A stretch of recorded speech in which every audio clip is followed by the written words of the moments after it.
I am a 20-year-old girl, and throughout my whole life, I feel like I've been pretty in tune with the paranormal. Admittedly, I have become slightly obsessed, not in the summoning demons way, but more of too much research and spending my free time and all day at work listening to podcasts. I have many stories to tell, but I figured I'd start with one that has been weighing on me for a while. I moved into a new place in December of 2017 with my roommate. We will call her Nikki. When we moved in, I felt a huge weight off my shoulders because for the first time ever, I didn't feel any presence in my home.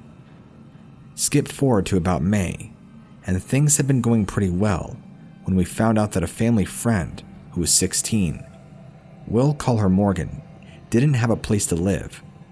So, she was invited to stay with us. I had known this kid for roughly 15 years and known she came from a really messed up family. She told us her dad was a Satanist and had cast a curse on her, and now she was being followed by what she described as a shadow creature. With my past to the paranormal, I believed her but thought nothing of it. A few weeks had passed and the little inconveniences had been happening, such as our coffee table being moved or mail being scattered across the floor. We have cats, so I didn't think much of it, but it was pretty annoying. This kept happening and then gradually started getting weirder and weirder, like our entire bottle of laundry detergent being poured out under the dining room table and the empty bottle being set in the middle of the puddle. At around the same time, both Morgan and Nikki started having issues with sleep paralysis. Nikki used to get it all the time when she was a kid, but hadn't in years. The strange thing was, even though they were separate experiences, both girls claimed to have seen the same thing.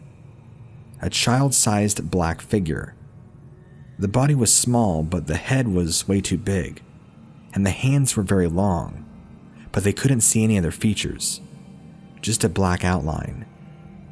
Luckily, I didn't have sleep paralysis, and I never have in my life, so I mistakenly thought that it was safe.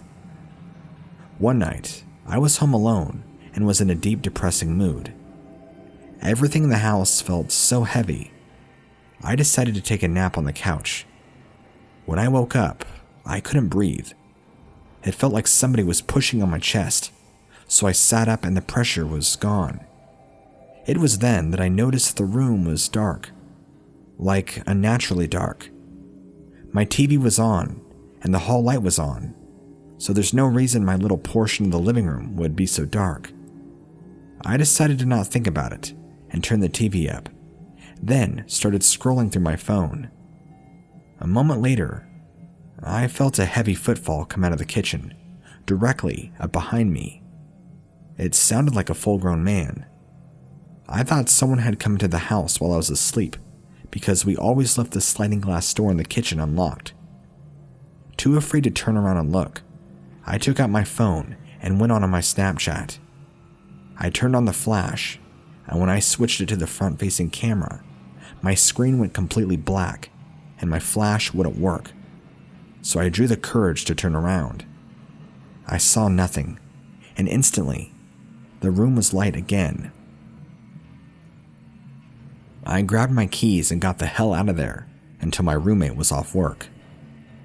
A couple of days had passed and my roommate and I burned sage, oiled all the entrances and told whatever was in the house that it was not welcome and it had to leave. I thought that was the end of it. We didn't have any more things moved. Morgan had moved in with her brother and the house seemed lighter, except Nikki was still experiencing sleep paralysis almost every night. Skip forward a couple weeks, and I was laying in bed with my two cats. It was about 3 a.m, and I heard pots and pans being moved in the kitchen. My cats woke up and were growling, so I grabbed my gun and checked every corner of the house. Nikki was still sleeping, so I went back to my room, thinking it could have been her and her cats since they like to hide in the cupboards. The second I shut the door, there were 3 loud bangs on it that made me jump so high, I fell back onto my bed. I yelled for the thing to go away. I didn't want it here, and it had to leave. What felt like minutes later, I opened the door and my older cat ran out and turned into the kitchen and screamed like she was hurt. I looked for her for an hour and could not find her. I went to bed crying. The next morning, I woke up and my cat was asleep to me, unharmed, and I went to wake up my roommate and told her about the night before. She explained that she had been awake when I got up and had also heard 3 bangs but was too afraid to get out of bed. We oiled again and brought in her mother who worked at the church, and she blessed the house. Not too long after Morgan's little brother moved in with me, and we didn't have anything happen after that. It makes me wonder if Morgan's dad really did curse her. He used to always tell his 3 daughters that they were mistakes, and he only intended to have his 2 sons. That would explain why after she moved in with his older brother, it didn't bother her anymore, and why when the younger brother came to stay with me, the problem went away. All I know is that whatever it was so negative. My depression had never been worse, and we were always arguing in that house. I'm just glad it's finally over.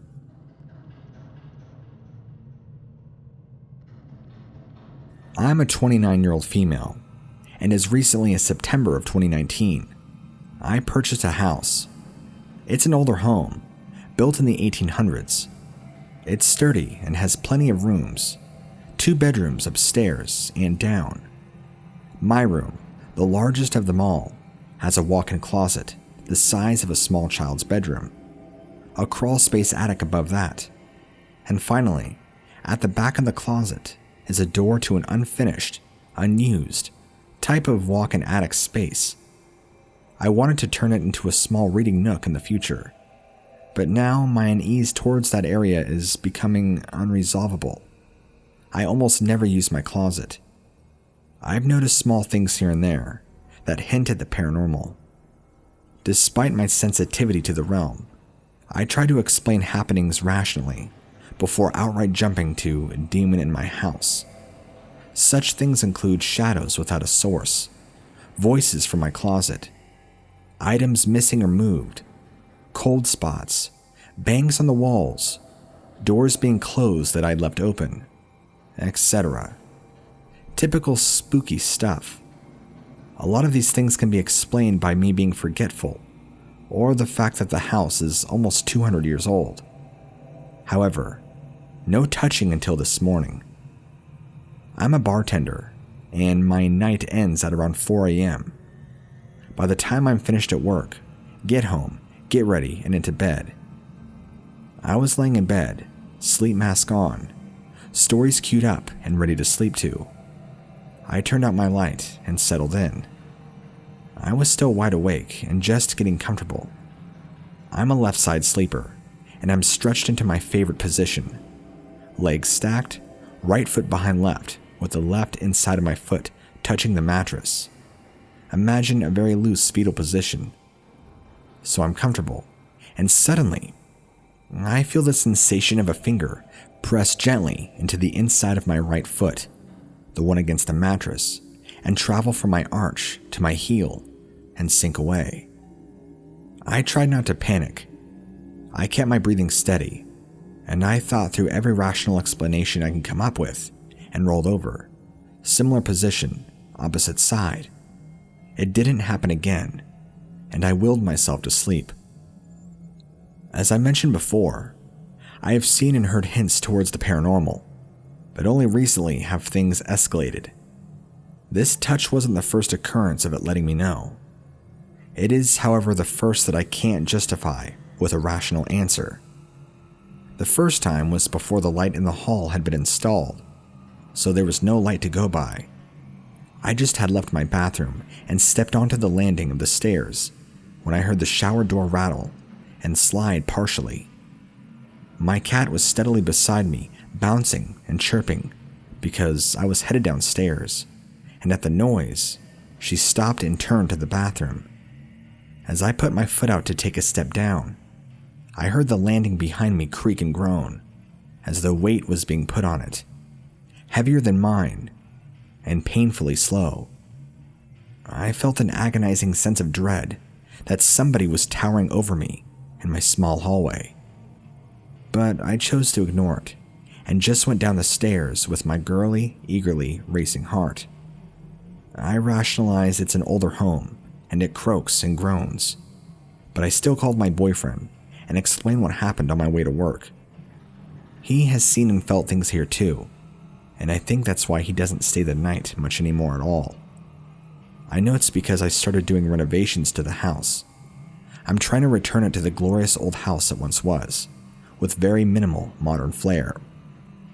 The electricians used the crawl space in my closet to install the fixture above my stairwell, and I believe that it woke something up. Something that's much more interested in me than I am in it.